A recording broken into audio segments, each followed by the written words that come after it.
बिस्मिल्लाहिर्रहमानिर्रहीम। अस्सलाम वालेकुम। लास्ट हमने 11.12 तक डिस्कशन कर ली थी, तो आज हम 11.13 से उन पर डिस्कशन स्टार्ट करते हैं। ठीक है, 11.13 11.13 में कह रहा है, if two dices are rolled what is the probability that either the sum of two will be 7 और at least one of the dice will show the number 5। ठीक है, तो सबसे पहले इसने कहा कि टू डाइसेस आर रोल्ड, हमने टू डाइसेस को रोल किया। तो व्हाट इज द प्रोबेबिलिटी, मैंने प्रोबेबिलिटी बताएं either the sum of two. जब भी क्वेश्चन में आइदर आ जाए या और आ जाए तो आपको पता है ये आपके पास एडिशन लॉ बनेगा। तो फर्स्ट पार्ट में वो कह रहा है कि अगर सम विल बी 7, तो मुझे सम चाहिए वो 7 हो, और अगर eight least one dice number 5 show कर दे तो ये भी एक्सेप्टेबल है। सबसे पहले इस क्वेश्चन को सॉल्व करने के लिए तो मैं इसका थोड़ा सा फॉर्मूला बना लेता हूँ ताकि चीज़ों को सोचना ज़रा आसान हो जाए। ठीक है, तो मुझे क्या चाहिए अकॉर्डिंग टू द क्वेश्चन, सम 7 चाहिए, और कह रहा है और का मतलब प्लस हो क्या, और at least one dice show the number 5। तो हम कहेंगे कि एटलीस्ट वन डाइस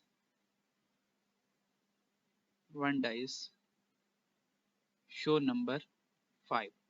तो अब हम ये देखेंगे कि अगर मैं टू डाइसिस को रोल करूं तो सम 7 वाले कितने हैं, और एटलीस्ट कम से कम एक डाइस में तो मुझे 5 नंबर नजर आए, वो कितने हैं। ठीक है, तो बड़ा आसान है। ठीक है, तो हम देख लेंगे सबसे पहले सम 5 वाले कितने हैं। पहली वाली कैटेगरी को फुलफिल करेंगे, फिर देन अदर कैटेगरी की तरफ जाएंगे।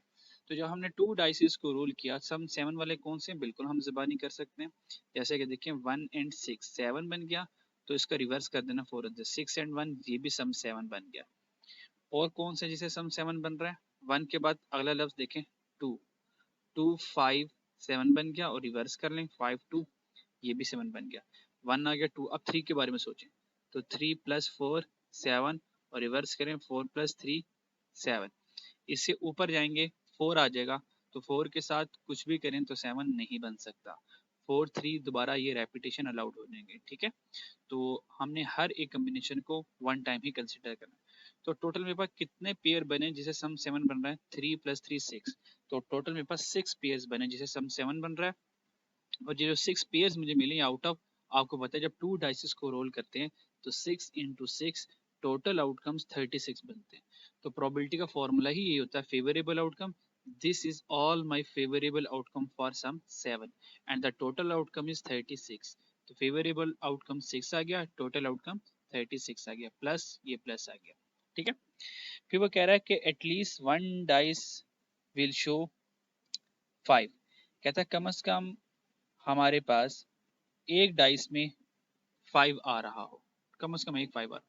तो जब आपने 36 आउटकम्स बनाए होंगे, एटलीस्ट वन डाई शो 5 के लिए आपने 36 आउटकम जब बनाए होंगे, ठीक है, तो कुछ इस तरह का रिजल्ट आपके पास आया होगा। ठीक है, तो जब हमने 36 आउटकम बनाए, अब हमने यहाँ पे देखते हैं कि किसके पास एटलीस्ट 1 5 है। तो देखिए हमने सिर्फ 5 वाली सीरीज को भी देखना है, तो देखिए 5 इसके पास भी है, 5 1 2 3 4 5 6, फिर 5 यहाँ पे इसके बाद 7 8 9 10 11, यानी कि हमारे पास कम से कम एक डाइस में 5 आ जाए तो हमारे पास ये 11 पॉसिबिलिटीज है। ठीक है, तो देखें सिर्फ एक ही केस ऐसा आ सकता है जहाँ पर हमारे पास 5 नहीं आ रहा। तो 5 नहीं आ रहा, वो कौन सा केस है, वो एक ही केस हो सकता है, वो 6 और 6 का केस हो सकता है कि पहले वाले डाइस में भी 6 आ जाए, दूसरे वाले डाइस में भी 6 आ जाए। ठीक है, तो यही हमारे पास एक केस बचता है आउट ऑफ 12 केसेस। ठीक है, तो सम डाइस के लिए एटलीस्ट 5 के लिए तो हमने देखा कि हमारे पास एटलीस्ट वन डाइस शो 5, तो वो 11 पॉसिबिलिटीज बनी आउट ऑफ 36। ठीक है, और वो एक पॉसिबिलिटीज नहीं बनती कि दोनों डाइसिस में अगर 6 और 6 आ जाए, जैसे कि ये है, इसमें दोनों डाइसिस में अगर 6 और 6 आ जाए तो ये एक कैटेगरी नहीं बनती। ऑल दो हमारे पास टोटल 12 टर्न्स होती हैं जिसमें 5 आ सकता है, तो 11 कैटेगरीज ऐसी थी जिसमें 5 आ रहा था, वो 15253 के साथ आ सकता है या 515253 के साथ आ सकता है। और एक कैटेगरी 12 में से ऐसी थी जिसमें 6 और 6 आ जाए, ठीक है। तो आप इसको बगैर without any drying of 36 outcomes of 2 डाइसिस आप डायरेक्ट भी कर सकते हैं। तो टोटल 5 ने 12 टाइम्स आना होता है, ठीक है। तो 12 में से 1 टाइम अगर दोनों डाइसिस में 6 आ जाए तो 5 नहीं आ सकता, वरना 11 टाइम ऐसा होगा कि 5 हर हाल में आ रहा होगा। बेशक वो 5 1 2 3 4 5 के साथ आए, बेशक वो 5 जो है वो पहले आ जाए और 1 2 3 4 वाई बाद में आ जाए, ठीक है। तो 12 केसेस में से 11 केसेस ऐसे होंगे जिसमें कम से कम 5 हमारे पास आ रहा होगा, ठीक है। तो हमने सेकंड बना लिया 11/36, ठीक है। तो अब हमने फिर देखना होता है और में कि क्या इन दोनों में कुछ कॉमन तो नहीं आ रहा। आप तो यहाँ पे लाजमी रुकना, वरना बच्चे यहाँ पे क्या करेंगे, यहीं पे आंसर क्लोज कर देंगे कि 11 + 6 17 और 17/36। तो 17/36 देखिए ऑप्शन में भी नहीं है हमारे पास, ठीक है। तो इसका मतलब देखें क्या इस सम 7 में और एटलीस्ट 5 में कुछ कॉमन तो नहीं आ रहा। तो देखें एक चीज कॉमन आ रही है, द कॉमन इज ये वाला एलिमेंट, ये देखें 2552। देखें इसमें सम 7 भी है और देखें एटलीस्ट 1 5 भी है, ठीक है। तो हमारे पास कितने पेयर्स कॉमन आ रहे हैं, इनमें से 2 पेयर्स कॉमन आ रहे हैं, तो वो हमने क्या कर देना, माइनस कर देना। तो 11 - 2 किया 9, 9 + 6 किया, ठीक है, तो 15 आ गया। तो हमारे पास आंसर आ जाएगा 15/36। This is our answer Charlie, ये हमारे पास आंसर आ जाएगा, ठीक है। अच्छा जी, नेक्स्ट केस में वो कह रहा है if customer want to choose one of this package find the number of ways. अगर आपने नंबर ऑफ वेज फाइंड करना है सिर्फ, तो नंबर ऑफ वेज आपको पता है सिर्फ मल्टीप्लिकेशन लॉ ही है, हमने सारी पॉसिबिलिटीज को क्या करना है देखना होता है। अच्छा, अगर हम कॉल पैकेज का बात करें तो हमारे पास 4 ऑप्शन है। तो कॉल पैकेज में 1 सेकंड 20 30 60 सेकंड 4 ऑप्शन है। अगर हम साथ में कॉल के साथ फिक्स मंथली चार्जेस कुछ पे करना चाहते हैं, ठीक है, तो वो हमारे पास कितने ऑप्शन है, 1 2 3।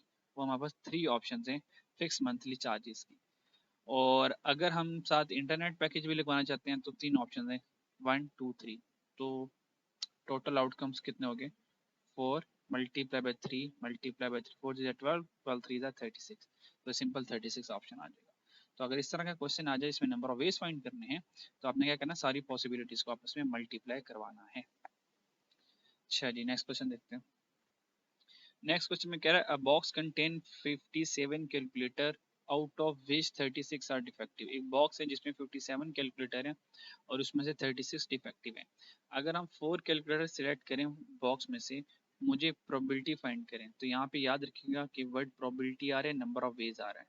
अगर प्रोबेबिलिटी आ जाए तो क्वेश्चन बदल जाता है, नंबर ऑफ वेज हो क्वेश्चन बदल जाता है, जैसे कि यहाँ पे था नंबर ऑफ वेज, ठीक है।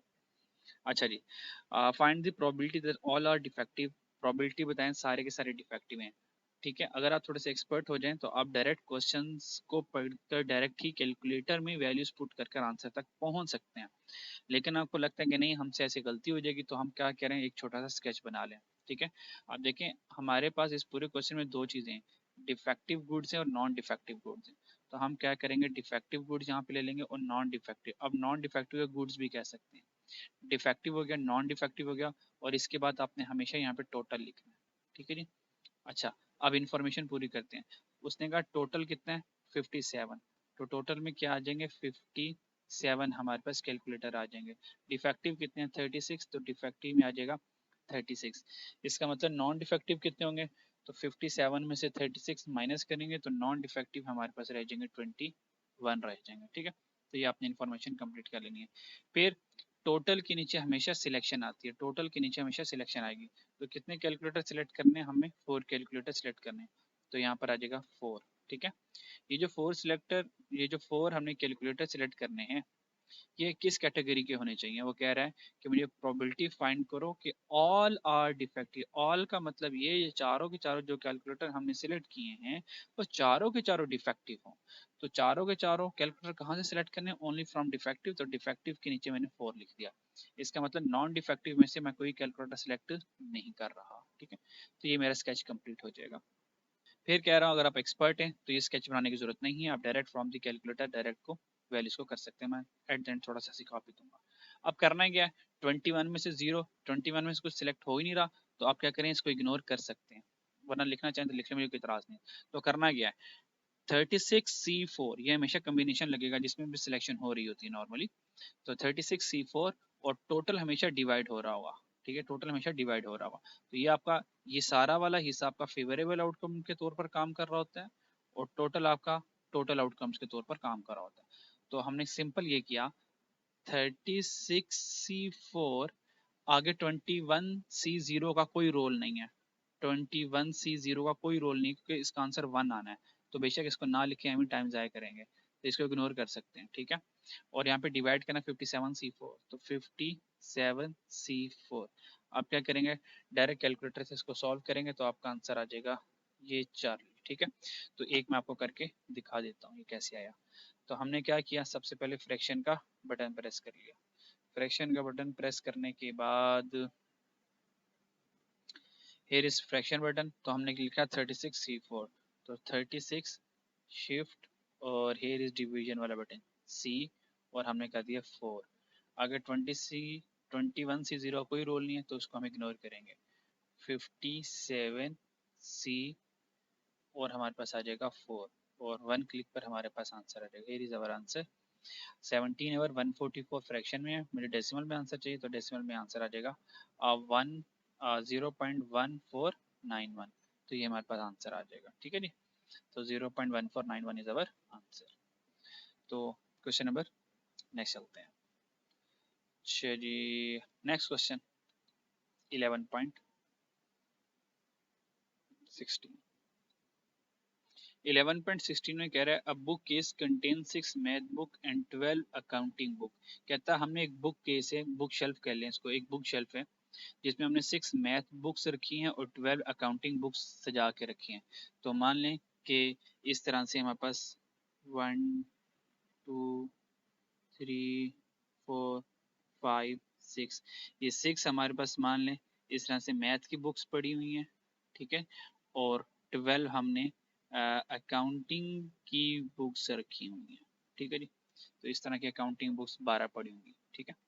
अच्छा, if a student randomly select 2 books, तो इस शेफ में से यहाँ पे 12 अकाउंटिंग की बुक्स ऐसे पड़ी होंगी 12, ठीक है। तो यहाँ से हमने क्या करना है, सिलेक्ट 2 बुक्स। स्टूडेंट ने क्या करना है, रैंडमली 2 बुक्स सिलेक्ट करनी है। Then find the probability that both of them are math book और अकाउंटिंग बुक। ये जो टोटल बुक्स पड़ी हुई हैं, मैथ बुक 6 पड़ी हुई हैं, अकाउंटिंग की 12 पड़ी हुई हैं, टोटल 18 बुक्स पड़ी हुई हैं, ठीक है। हो सकता है रेंज हो सकता है रैंडमली पड़ी हो। तो एक स्टूडेंट ने क्या करना है, सिर्फ 2 किताबें सिलेक्ट करनी है। वो 2 किताबें सिलेक्ट करे इस तरीके से दोनों के दोनों मैथ आ जाए या दोनों के दोनों अकाउंटिंग आ जाए। देखें दोबारा क्वेश्चन में और आ गया, अगर क्वेश्चन में और आ गया तो हम क्या करेंगे, सिंपल एडिशन रूल के तहत चलेंगे। हमारे पास जो कम्बिनेशन बन रहे हैं वो एक से ज्यादा बन रहे हैं, तो और जब भी हो जाएगा तो हमें एक नया क्या करना पड़ेगा, एडिशन के साथ कम्बिनेशन लगाना पड़ेगा। तो क्वेश्चन में कह रहा है कि दोनों के दोनों मैथ की बुक्स आ जाए, तो हमने कहा ठीक है, चेक कर लेते हैं ज़रा। क्वेश्चन में हम क्या करेंगे, इसका स्केच बना लेंगे, ठीक है। जैसे कि हमारे पास यहाँ पे मैथ की बुक आ गई, ठीक है, यहाँ पे हमारे पास अकाउंटिंग की बुक्स आ जाएंगी और यहाँ पर हमारे पास टोटल आ जाएगा, ठीक है। मैथ की कितनी बुक्स हैं, 6 बुक्स हैं, तो मैथ की 6 बुक आ जाएंगे, अकाउंटिंग की 12 है, अकाउंटिंग की 12 आ जाएंगी और टोटल मेरे पास 18 बुक्स आ जाएंगी। कितनी बुक स्टूडेंट सेलेक्ट करनी है, सिलेक्ट 2 बुक्स। तो स्टूडेंट ने 2 बुक सिलेक्ट करनी है, यहाँ पे टोटल के नीचे क्या आ जाएगी, सिलेक्शन आ जाएगी। किस तरीके सिलेक्शन करनी है, दोनों के दोनों मैथ आ जाए या दोनों के दोनों अकाउंटिंग आ जाए। तो हो सकता है कि जो 2 बुक सिलेक्ट की दोनों मैथ में से आ रही हैं, तो फिर इसका मतलब अकाउंटिंग में से कोई बुक नहीं आ रही। या हो सकता है दोनों के दोनों वो अकाउंटिंग में से आ रही हैं, इसका मतलब मैथ में से नहीं आ रही, तो यहाँ पे 0 आ जाएगा। इसका मतलब हमारे पास क्या करेंगे, 2 कम्बिनेशन बन गई, ठीक है, 2 कम्बिनेशन बन गया। तो एक कम्बिनेशन बनेगा यहाँ से 6C2 के साथ, ठीक है, और 12C0 के साथ एक कम्बिनेशन बनेगा, और एक कम्बिनेशन बनेगा 6C0 के साथ और 12C2 के साथ, और टोटल हमारे पास 12 रहेगा, ठीक है। अब यहाँ पर एक ट्रिक ये है कि ये क्वेश्चन जो है ये कम्बिनेशन से सॉल्व नहीं होगा, परमुटेशन से सॉल्व होगा, क्योंकि जो बुक्स हैं दोनों डिफरेंट टाइप्स की हैं। आपको पता है परमुटेशन और कम्बिनेशन में परमुटेशन तब लगती है जब डिफरेंट ऑब्जेक्ट हों, और कम्बिनेशन तब लगती है जब हमारे पास सेम ऑब्जेक्ट हो, ठीक है। तो यहाँ पर क्या होगा, मुझे परमुटेशन लगानी पड़ेगी, तो परमुटेशन लगा लेते हैं। सबसे पहले इसके ऊपर लगाते हैं, इतने वाले एरिया के 6P2, तो क्या आ जाएगा 6P2 अच्छा, मल्टीप्लाई बाय 12p0, तो 12p0 है तो उसको लिखने की जरूरत नहीं है, तो इसको लिखने की जरूरत नहीं, इग्नोर कर सकते हैं, टोटल इग्नोर। तो डिवाइड बाय 18p2, तो यहाँ पर क्या जाएगा 18p2 आ जाएगा। ये एक कॉम्बिनेशन हो गया 6p2 और 12 0 वाला। अब नेक्स्ट 6c0 वाला प्लस के साथ अगेन 6c0 है तो इसको इग्नोर कर लें, सिर्फ ये लिख लें 12p2, तो 12p2 ठीक है, और डिवाइड बाय 18p2, तो 18p2। आप क्या करेंगे, इसको सॉल्व करेंगे, जब इसको सॉल्व करेंगे तो डायरेक्ट आपके पास ये आंसर आ जाएगा, ठीक है 0.5294, ठीक है। कैसे आएगा मैं शो करवा देता हूँ, ठीक है। अच्छा जी, तो हम सबसे पहले फ्रैक्शन का बटन प्रेस करेंगे, तो हम कर देंगे ये 6p2, तो 6 और यहाँ से आ जाएगा p, और यहाँ से आ जाएगा 6p, तो ये हमारे पास आ जाएगा 2, ठीक है।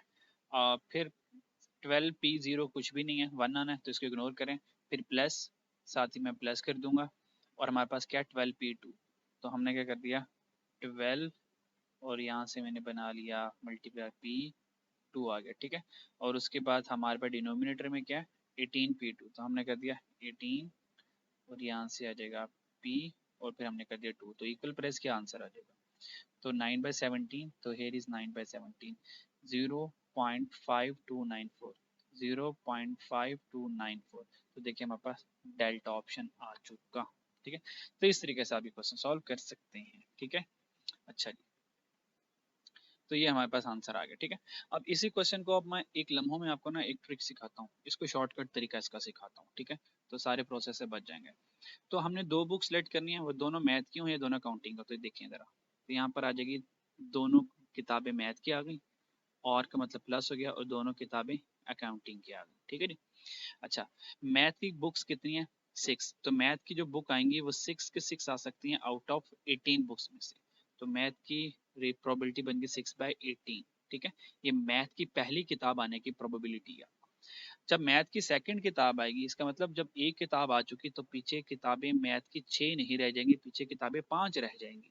तो अब जो नेक्स्ट मैथ की किताब आएगी वो 5 रहेगी हैं, तो 5 के 5 आएगी 17 में से, क्योंकि यहाँ से ऑलरेडी मैं ये पहली वाली मैथ की किताब निकाल चुका हूँ, एक्सट्रैक्ट कर चुका हूँ, तो ये हमारे पास मैथ की बन गई प्रोबेबिलिटी। प्लस अकाउंटिंग, अब अकाउंटिंग टोटल कितने 12, तो अकाउंटिंग की जो पहली किताब आएगी वो 12 में से आएगी और आउट ऑफ 18 में से, तो अकाउंटिंग प्रोबेबिलिटी बनेगी 12 की 12 किताबें आ सकती हैं आउट ऑफ 18। तो मान लें कि ये पहली अकाउंटिंग की किताब आ चुकी, अब जो सेकंड किताब आएगी वो 12 में से नहीं आएगी, क्योंकि एक किताब तो आ चुकी है, वन अकाउंटिंग बुक तो आ चुकी है, तो पीछे 11 अकाउंटिंग बुक रह गई होंगी, और टोटल में क्योंकि 18 में से एक किताब सिलेक्ट कर चुके हैं तो पीछे 17 किताबें रह गई होंगी, तो नेक्स्ट क्या बनेगा 11 डिवाइडेड बाई 17। अब इसको सॉल्व कर लीजिएगा, तो डायरेक्ट आपके पास यही आंसर आ जाएगा 0.5294, एग्जैक्ट यही आंसर आएगा, ठीक है। तो आपके पास चॉइस है, जिस मर्जी मेथड से आप मूव कर सकते हैं, ठीक है जी। अच्छा जी, नेक्स्ट क्वेश्चन देखते हैं जी। नेक्स्ट क्वेश्चन में कह रहा है कि उसने हमें टेबल दिया हुआ है, ठीक है, तो जिसमें जेंडर में मेन वुमेन है, और characteristics non smoker, light smoker और हैवी स्मोकर है, मतलब non smoker this is the इंसान, शरीफ इंसान दिस इज द छोटे मोटे चर्सी, this is the heavy heavy चर्सी है, ठीक है जी। अच्छा जी, if a person is selected from the group, हमने इन ग्रुप में से अ पर्सन, एक पर्सन सिलेक्ट करना है, वो पर्सन मैन भी हो सकता है वुमेन भी हो सकता है, that selected person is either women और लाइट स्मोकर मेल, या तो वो वुमेन हो या तो वो लाइट स्मोकर मेल हो, अगेन और आ गया, जब भी और आ जाएगा तो एडिशन लॉ लगा लेना, चीजों को ऐड कर लेना है। अ पर्सन, जब भी अ पर्सन सिलेक्ट हो जाए, ये एक ट्रिक बता रहा हूँ, तो अ पर्सन हमेशा ग्रैंड टोटल में से, हमेशा ग्रैंड टोटल में से सिलेक्ट होता है, तो अ पर्सन में ग्रैंड टोटल कितना मेरे पास 868, ये अ पर्सन 868 में से आएगा, क्योंकि इस आ पर्सन में मेन भी है वुमेन भी है, ठीक है जी। तो इसको कैसे सॉल्व करेंगे, लेट्स सी।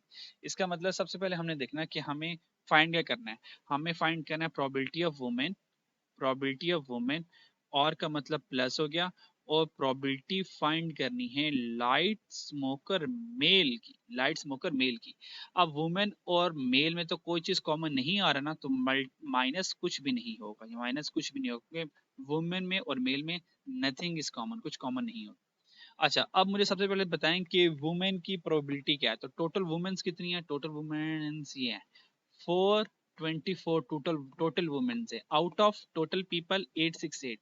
तो वुमेन की प्रोबेबिलिटी आ जाएगी 424 डिवाइडेड बाय 868 प्लस ये हो गया।